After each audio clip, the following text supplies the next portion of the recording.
इस वीडियो में हम इंश्योरेंस प्रोडक्ट्स को डिस्कस करने की बजाय फारूक कासिम साहब का इंटरव्यू करेंगे। इनसे मालूम करेंगे कि इनका ताल्लुक कहाँ से है, उन्होंने तालीम कहाँ से हासिल की, बचपन कहाँ गुजरा, जवानी के मशागिल क्या थे, कब और कैसे अमली ज़िंदगी में कदम रखा और कैसे इंश्योरेंस के प्रोफेशन में आए। उम्मीद है कि आपको इनकी बातें सुनकर मज़ा आएगा। कप्तान जब बन रहा था तो उस वक्त वो कप्तान के रैंक पे पहुंच चुके थे। बिल्कुल ठीक। अच्छा, उस वक्त उन्हें जब पार्टीशन हो रहा था तो उनको चॉइस मिली कि जी वो ब्रिटिश आर्मी को ज्वाइन करना चाहें तो भी कर सकते हैं, या इंडियन आर्मी में रहना चाहें या पाकिस्तान आर्मी में आना चाहें। तो उन्होंने कहा कि जी मैं क्योंकि पाकिस्तानी हूँ तो मैं पाकिस्तान आर्मी में ही। आप मुझे इजाज़त दें तो सर, ये वही हॉस्टल और वही स्कूल तो नहीं जो आपने हमें पिछले साल गुजरते गुजरते विजिट करवाया था? जी जी बिल्कुल, ये वही है जहाँ मैं आपको हॉस्टल भी लेके गया था और वो दिखाया था, स्कूल भी आपको दिखाया था, कुछ असातिज़ा से भी आपकी मुलाकात जी सर, हो गई थी। उन उस्तादों ने हमसे वादा लिया था कि दोबारा तशरीफ लाइएगा। जी जी, लेकिन आपने उस वादे को का पास ही नहीं किया। सर वो आपकी इजाजत और तवस्सुत से ही होने, हम डायरेक्ट तो जा नहीं सकेंगे। नहीं, आप कहें तो हम चले जाएंगे सर, इंशाल्लाह जरूर सर। नेक्स्ट जो ही कोई थोड़ा सा आपको फरागत मिलती है तो हम उसका एक विजिट रखते हैं सर। उन उस्तादों ने बड़ी शफकत की थी। नहीं, बिल्कुल बिल्कुल, मुझे बड़ी खुशी हुई थी, बहुत मज़ा आया था सर। तो मैं बात कर रहा था कि 1976 में जनाब फिर इस्लामाबाद में सेक्टर F74 में एक कॉलेज हुआ करता था, उसमें फर्स्ट ईयर में दाखिला मिल गया। ठीक है। अच्छा, तो कहाँ हॉस्टल की पाबंदियाँ और कहाँ जनाब एक कॉलेज का, और वो भी F74 सेक्टर में एक पॉश सेक्टर का उस कॉलेज वक्त था। सर इस्लामाबाद नया नया और खुला खुला होगा, बहुत ही साफ सुथरा, खुला, ऑर्गेनाइज, डिसिप्लिन। मतलब हमारे स्कूल में, हमारे कॉलेज में भी काफ़ी सारे फॉरेन स्टूडेंट्स भी थे जो एम्बेसियों में, जो मुख्तलिफ एम्बेसियाँ में उनके मुख्तलिफ नेशनलिटीज़ के लोग थे, वो भी हमारे कॉलेज में पढ़ते थे। ठीक है। तो जनाब एक बेहतरीन कॉलेज मिल गया।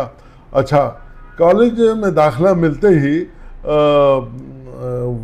क्योंकि हम रिहाइश पिंडी में थी तो वो बसों में आना जाना था, तो हमने वालिद की खिदमत में अर्ज किया कि जी कोई मोटरसाइकिल ले दिया जाए। तो सर उन्होंने आपने तो जान ही मांग ली। जी, तो खैर बड़ी उनकी मेहरबानी, उन्होंने क्या किया कि हमें एक मोटरसाइकिल ले दी, जो कि उस ज़माने के हर नौजवान का एक ख्वाब था। बिल्कुल सर, अभी भी। जी हाँ, लेकिन वो मोटरसाइकिल थी, वो उस ज़माने की हैवी बाइक थी। अच्छा जी। वो होंडा की एक मशहूर बाइक थी CD 175। ओके। तो वो उस जमाने में सेल्फ पे स्टार्ट होती सर बिल्कुल ऐसी है, वो ड्रीम बाइक रही है बड़ा अरसा। जी हाँ, वो फिर वालिद ने कमाल मोहब्बत का मुजाहरा करते हुए वो मोटरसाइकिल दिलवा दिया। बेशक सर, बेशक।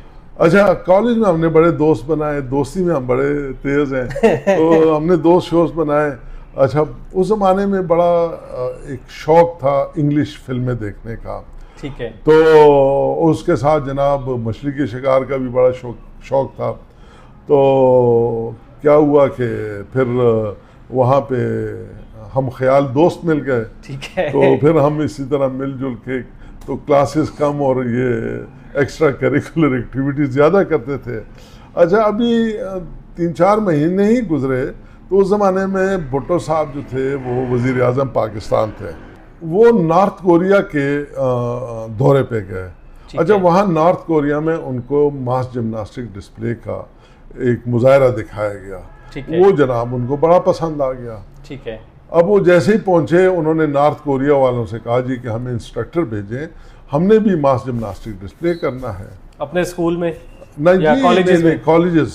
ठीक है। अच्छा, उन्होंने क्या किया कि जितने भी इस्लामाबाद के लड़के लड़कियों के कॉलेजेस थे जी, और कैडेट कॉलेज हसन अब्दाल के, ये सारे लड़के लड़कियां जमा हो गए जी, और हमें भी बुला लिया गया। हमसे वो मास जिम्नास्टिक डिस्प्ले की रिहर्सल करवाते थे। ठीक है। अच्छा, उसमें बड़ा मज़ा आता था क्योंकि उसमें जनाब at the end of the rehearsal जो है वो गर्म दूध का गिलास मिलता था, साथ बॉयल्ड एग, साथ एक सेब, साथ केला। Very nice. और उसके बाद छुट्टी हो जाती थी। ठीक है। तो पढ़ाई कोई नहीं सर? कोई पढ़ाई नहीं, कोई कॉलेज नहीं। सर इससे बेहतर क्या उस दौर में इससे बेहतर क्या हो सकता है? जी जी जी जी, अभी उसके फिर आगे भी सुनिए ना उसने हमारे साथ फिर क्या हुआ। अच्छा जी। खैर ये जनाब हमें मिलता था और हमें जनाब ये करवाया जाता था। ये सिलसिला चलता रहा, ये तकरीबन कोई 3 महीने चला। हम उसमें बड़े एक्सपर्ट हो गए और फिर उन्होंने कहा कि जी सऊदी अरब के बादशाह शाह खालिद तशरीफ़ ला रहे हैं और उनके सामने सारे बच्चे इसका मुजाहरा करेंगे। ये मेरे ख्याल में कुछ 3-4 हज़ार लड़के लड़कियां थी। अच्छा उन्होंने ये पूरा एक मास जिम्नास्टिक का वो मुजाहरा किया शाह खालिद और प्राइम मिनिस्टर भुट्टो के सामने। ठीक है। तो खैर उसके बाद बादशाह सलामत भी बड़े खुश हुए, भुट्टो साहब भी बड़े खुश हुए। तो हमारा ख्याल था कि हमें कोई कुछ ना कुछ इसको रिकग्नाइज़ किया जाएगा, एक्नॉलेज किया जाएगा, क्योंकि कुछ अरसे बाद ही फर्स्ट ईयर का फेडरल बोर्ड का एग्ज़ाम हुआ। अब जब वो एग्ज़ाम हुआ तो ज़ाहिर है 3 महीने की क्लासेस नहीं हुई थी, कोर्स कवर नहीं हुआ था, पेपर हमें बहुत मुश्किल लगा। तो हमने जनाब 2 पेपरों में फेल हो गए और तकरीबन कॉलेज के ज़्यादातर लड़कों का ऐसे ही हाल था। और सर सबका ध्यान उन एक्टिविटीज़ की तरफ रहा होगा ना, पढ़ाई की तरफ हाँ, कम होगा। क्योंकि ज़ाहिर टाइम नहीं मिलता था पढ़ाई के लिए, उसके लिए क्लासेस नहीं होती थी। तो इसमें हम बड़े इम्तियाजी नंबरों से फेल हुए और ज़्यादातर स्टूडेंट्स का नतीजा ऐसा ही था। ठीक है। उसके बाद फिर हमने सेकंड ईयर में बड़ी कोशिश की, लेकिन क्योंकि फर्स्ट ईयर हमारा अच्छा नहीं था तो सेकंड ईयर में भी हमने बड़ी बमुश्किल पास किया। ठीक है। अच्छा, उस ज़माने में जो है वो 2 ही प्रोफेशन थे, एक को मेडिकल कहते थे और एक को इंजीनियरिंग कहते थे। सर बिल्कुल ऐसी। जो लायक बच्चे होते थे वो मेडिकल और इंजीनियरिंग में चले जाते थे और उसके बाद जो बच जाते थे तो वो फौज में चले जाते थे। बिल्कुल ठीक। खैर जनाब हम तो उसमें नहीं थे कि हम इंजीनियर बनते या डॉक्टर बनते सर। तो एफएससी के बाद हमने आर्मी में अप्लाई किया। ठीक है। अब आर्मी में अप्लाई किया, उसके बहुत सारे टेस्ट मराहिल थे, उसमें मेडिकल भी था, इंटरव्यूज भी थे, रिटन भी था। वो हमने सारे पास कर लिए। आखिर में जनाब ISSB का बुलावा आ गया कि जी कोहाट पहुँचे, ठीक है, ताकि आपको अफसर बनाया जाए। तो सर बने नहीं फिर आप अफसर? जी मैं बताता हूँ। ठीक है। खैर हम ISSB गए, ISSB में भी बहुत सारे टेस्ट होते हैं, फिजिकल मेंटल हर तरह के। जी सर ऐसे ही। उसके बाद आखिर में एक इंटरव्यू होता है, वो एक साइकोलॉजिस्ट बैठा होता है, वो आपके इंटरव्यू करता है। ठीक है। तो वो उसने हमें इंटरव्यू जब सारा कुछ हो गया तो बाद में हमें उन्होंने फेल कर दिया। खैर बड़ा दुख पहुंचा कि हमें फेल क्यों किया, हमने तो सारा कुछ बहुत अच्छा किया। सर तो उस ज़माने में कुछ सोर्सेज वगैरह लड़ा के तो पता करवाया तो पता ये चला कि माहिर नफ्सियात साहब ने जी कि लड़का बहुत सारे सवाल करता है, सवालात करने की आदत, सवालात की बहुत आदत है। ठीक है। और मेरा ख्याल है कि उसने दुरुस्त फेल किया, क्योंकि आदतन हम अभी भी बहुत सवाल करते हैं। बिल्कुल ऐसी है सर। अच्छा जनाब, अब हमने क्या किया कि BA में दाखिला लिया, क्योंकि हमारे नंबर BSc के थे नहीं। ठीक है। तो हमने BA में दाखिला ले लिया। अब हम जनाब कॉलेज के सीनियर स्टूडेंट्स में आ गए।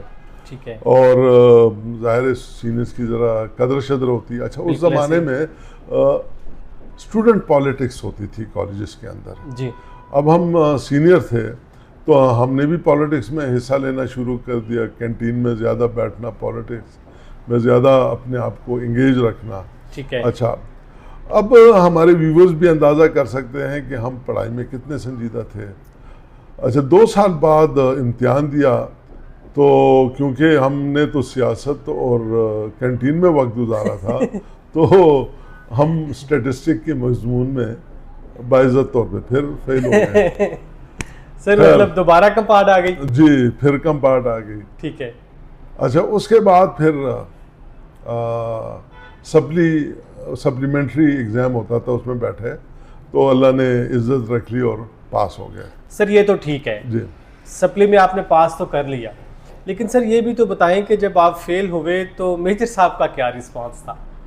जी, जो किसी भी अच्छे वालिद का रिस्पॉन्स होते हुए उनका था। ठीक है। जितनी मतलब उन्होंने छित्रोल कर सकते थे वो उन्होंने कर ली थी। ठीक उन्होंने है। कहा यार खुदा के लिए तुम्हारे बाकी दो भाई किस उस पे जा रहे हो, तुम किस लाइन पे जा रहे हो। मेरी वालदा भी मेरे बारे में बहुत कंसर्न रहती थी। अच्छा जनाब, ठीक है। उसके बाद बीए हमने कर लिया।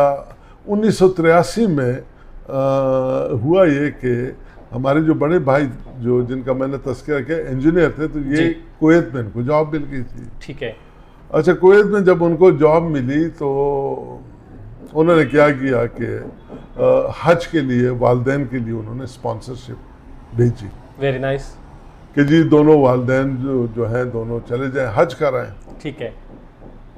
वालिद ने कहा कि मैंने तो अपना हज 1969 में कर चुका हूँ और अब ठीक है। मैं इस काबिल नहीं हूँ कि मैं यानी अपना अकेला तो हज कर सकूँ, लेकिन एक और बंदे की जिम्मेदारी में नहीं ले सकता। ठीक है। ठीक है। तो उन्होंने एक बड़े भाई जो मुझसे बड़े भाई थे जो मेडिकल कॉलेज में उस वक्त पढ़ रहे थे फाइनल ईयर में, उनसे कहा कि यार आप जो हैं वालदा के साथ जाएं और उनको ये हज करवा के आएँ। ठीक है।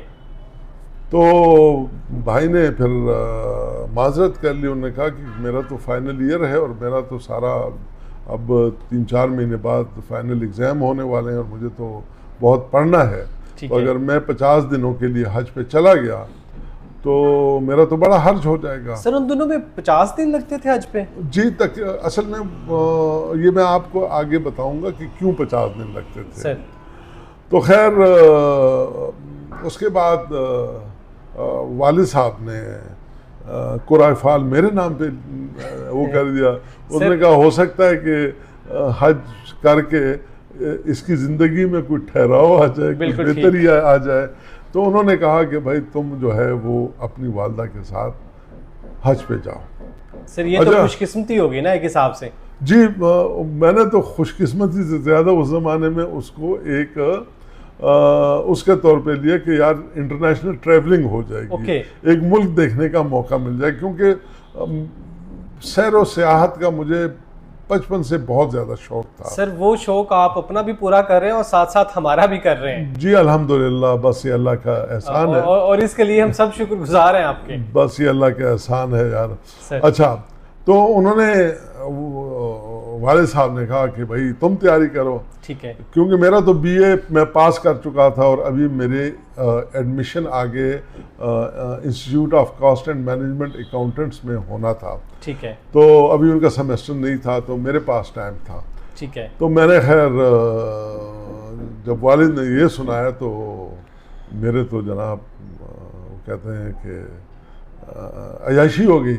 ठीक है। और मुझे याद है कि वो पूरी रात में सोया नहीं, सारी रात में हज के ख्यालात खुशी से हम क्या करेंगे वहाँ पे। खैर उसके अगले दिन बाद हम वालदा के साथ बैंक गए और हज का दाखला शाखला करवाया। और चंद माह बाद जनाब कराची से हमारी फ़्लाइट थी। ठीक है। क्योंकि उस ज़माने में हज फ़्लाइट सारी जो थी वो कराची से चलती थी। ठीक है। तो तकरीबन 50 दिन पूरे 40 दिन हमें वहाँ मिलते थे और ये बाकी कराची जाने का और वापस आने का, क्योंकि ट्रेन में जाना आना होता था, तो उस वजह से तकरीबन 51 दिन लगते थे। 3 दिन हमें कराची में वहाँ ट्रेनिंग करवाई जाती थी हाजी कैंप में। तो ये सारा कुछ था। बेहतर। अच्छा, हज का जो तजुर्बा था वो यार बहुत उम्दा था, वो बड़ा मज़ा आया उसमें। सर ऐसे ही उसमें ख़ास तौर पर जो इंसान की जो जज्बात एहसासात जो चीज़ें होती हैं। अच्छा, हमारे एक अंकल थे जो वहाँ सऊदी अरब में काम करते थे और ताइफ में रहते थे। ठीक है। अल्लाह दोनों के वो अंकल और आंटी के दर्जात बुलंद फरमाए। उन्होंने मुझे मेरा और मेरी वालदा का बहुत ज़्यादा 40 दिन तक ख्याल रखा। और ताइफ ऐसे है जैसे इस्लामाबाद मरी का फासला। तो वो तकरीबन डेली आते थे अपनी गाड़ी में और हमारे लिए वहाँ से खाने लाते थे, हमारे कपड़े वगैरह, मतलब ऐसा प्यार, ऐसा मोहब्बत, ऐसा खुलूस मुझे मतलब देखने को ये पहला हमारा वो था। तो उसके खैर जनाब वो हज वज हो गया, खैर से हम वापस आ गए। फिर इसी वापस आने के बाद वो जैसे कहते हैं ना कि अगर आपकी हज की कबूलियत हो जी। तो आपकी ज़िंदगी में एक तब्दीली आना शुरू हो बिल्कुल जाती ऐसी है है। सर, बिल्कुल ऐसी है। तो जैसे आए तो उसके बाद जनाब वो इंस्टीट्यूट ऑफ ICMA उसको कहते हैं, उसमें दाखिला मिल गया ठीक है। और हमने अकाउंटिंग पढ़ना शुरू कर दी। अब अकाउंटिंग पढ़ना शुरू कर दी और हमारे एक पड़ोस में दोस्त थे, वो चार्टर्ड अकाउंटेंट थे, तो वो हमें अकाउंटिंग पढ़ाते थे। तो जब सेकंड सेमेस्टर में पहुँचे, उसको पार्ट 1 पार्ट 2 कहते हैं। तो पार्ट 2 में जब पहुँचे तो उन्होंने जनाब उनका नाम भी मैं लेना चाहूँगा, राशिद इब्राहिम साहब। राशिद इब्राहिम साहब